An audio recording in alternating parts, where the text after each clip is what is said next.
Welcome back, everybody, to another deep dive. And this one is going to be fascinating. I think so too. Yeah. So for this deep dive, you've brought us this really interesting lecture by Osho on Guru Nanak. Yes. And we're going to be using this as a jumping off point to talk about some of the core tenets of Sikhism.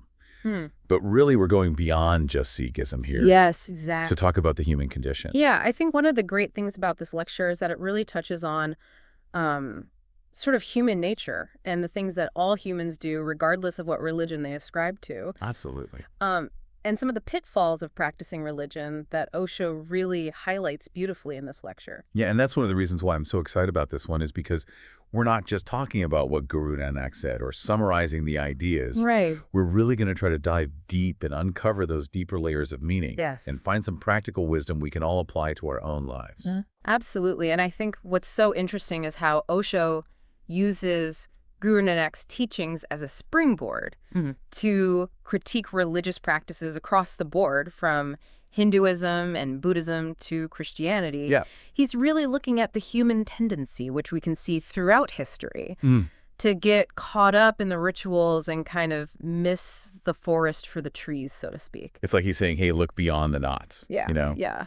He uses this analogy about tying a knot in your shirt to remember something. Right. Imagine if everyone started obsessing over their shirt knots. Yes. Like arguing about the best knots or, judging other people based on the knots that they're tying. Yeah. They would have completely forgotten why they tied the knot in the first place. Absolutely. And that's a great analogy to kind of illustrate how religious practices that were initially meant as tools for spiritual growth, can become empty rituals over time. Right. You have the outward form, the knot, Yeah. but the inner transformation that it was meant to cultivate gets lost. Yeah. And he gives the example of the Nath yogis, who were known for practices like ear piercing, wearing specific clothing. Yeah. And initially, these probably held some spiritual significance. Right. But later generations seem to have continued them without really understanding the deeper meaning.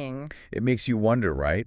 Are we going through the motions? Yeah, absolutely. In our own lives? Yeah. I mean, even just think about your own practices, whether that's meditation or prayer or even just your daily routines. Right. Are those things driven by a sincere desire to connect with something bigger than ourselves? Yeah. Or have they become empty habits? Yeah, it's a question worth pondering. Absolutely. Because as Osho highlights, even practices that appear noble can lose their way. Okay. He points to begging as an example. Early Buddhist monks practiced begging with humility, Right. seeing it as a way to cultivate detachment, from material possessions and things like that. Yeah. But by Guru Nanak's time, Osho suggests it had become something else entirely. Some Nath yogis, he argues, use their appearance and demeanor to pressure people into giving. Oh, so it's not just about what you do, it's about why you do it. Yes, yeah. It's like, are you seeking genuine connection with the divine? Yeah. Or are you trying to, score points on some cosmic scoreboard? That's a great way to put it. Yeah. And speaking of scoring points, this brings us to a really interesting concept that Osho discusses, Okay. which is santosha, often translated as contentment. Yeah.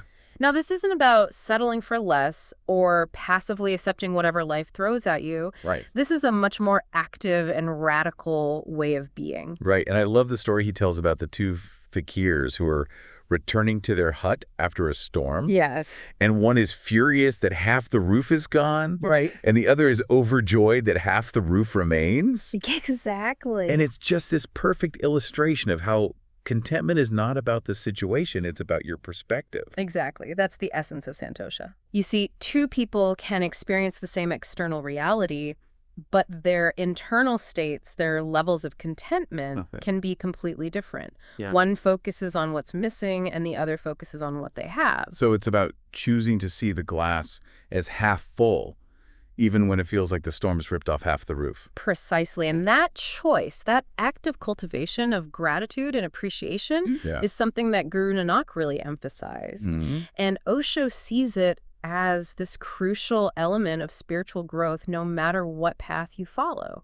It's not just about accepting what is, it's about appreciating what is. Yeah. That's such a subtle but important distinction. It is indeed. And this leads us to another fascinating concept that Osho explores. Okay.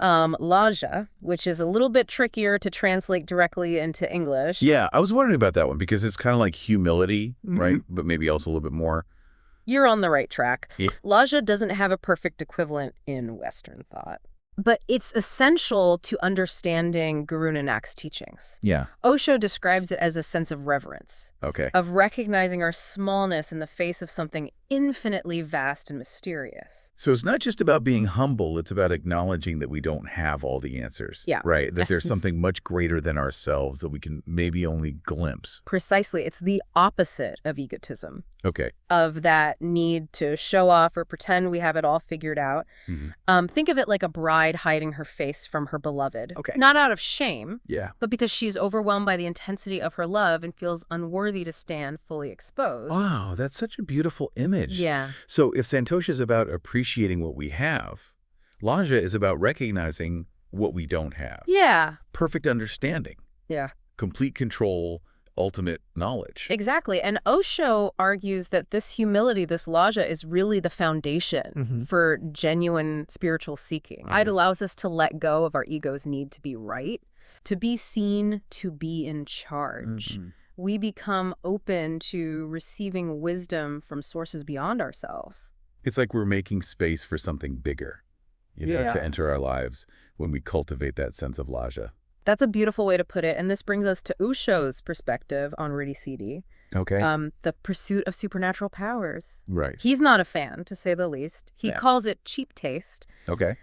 He likens it to spiritual junk food.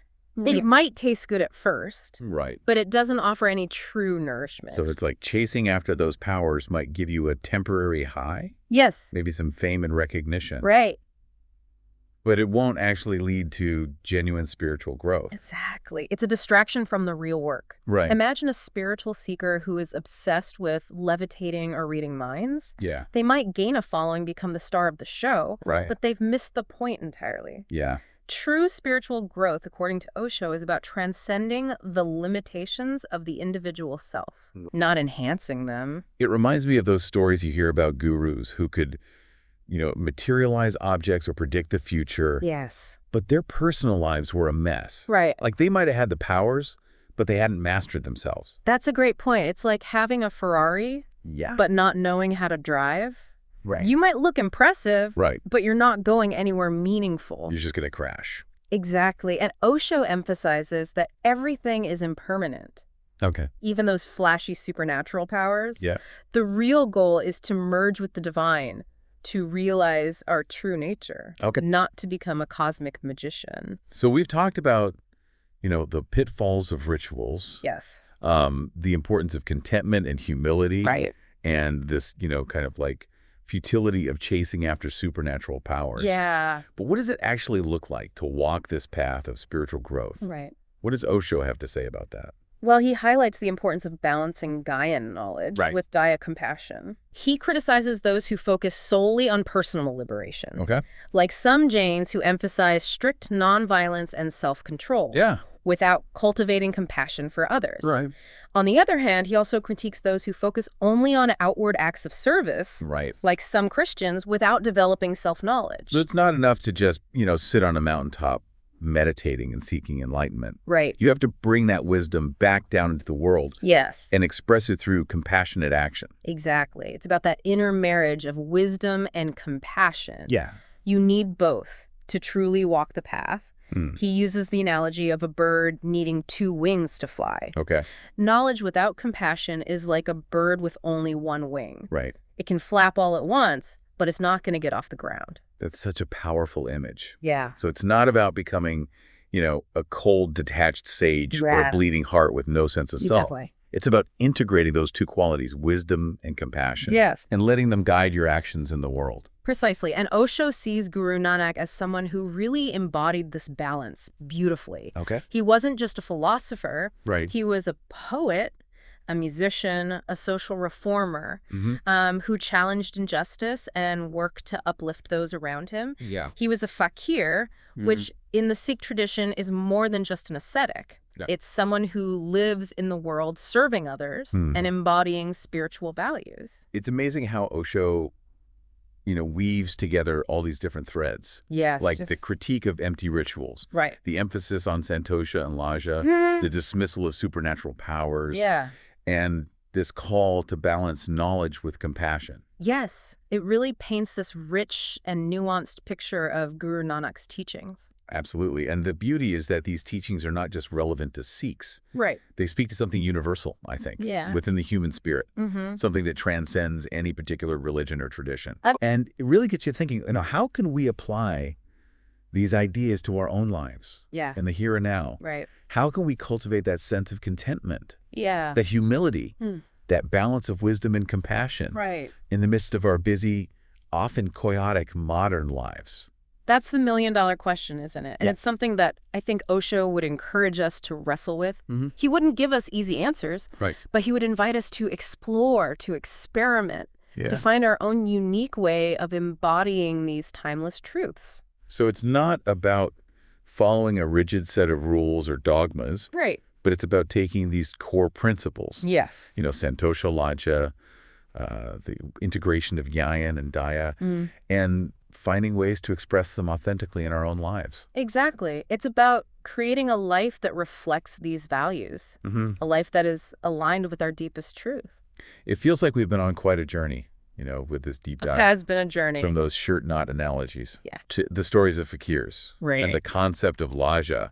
It's just been a whirlwind of ideas and insights. It has. What about you? Was there anything that particularly resonated with you from Osho's take on Guru Nanak's teachings? Yeah, I think what stands out to me is how Osho really emphasizes the inner work. It's not about accumulating external things, rituals, possessions, even powers. But it's about cultivating these inner qualities like contentment, humility, compassion.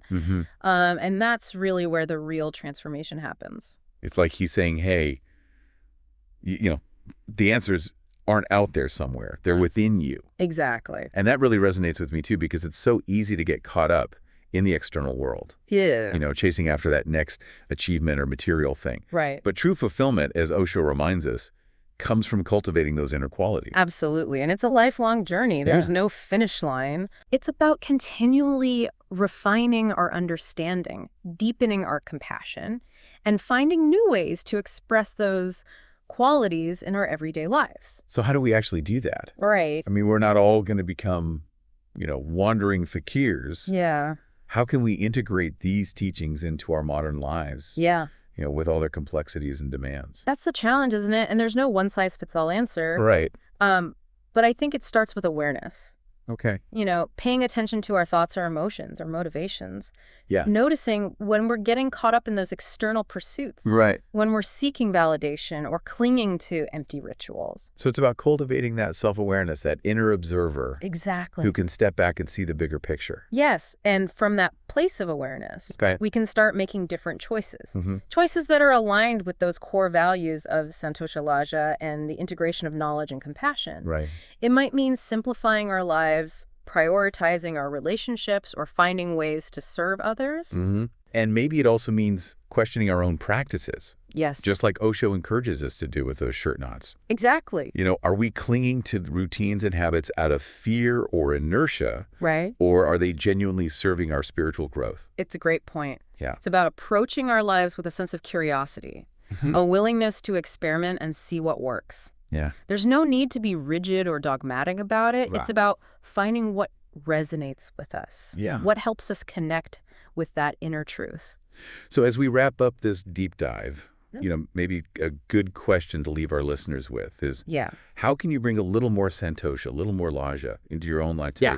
What small step can you take to embody those qualities, even in the midst of your everyday routines? Maybe it's, taking a moment to appreciate the simple things.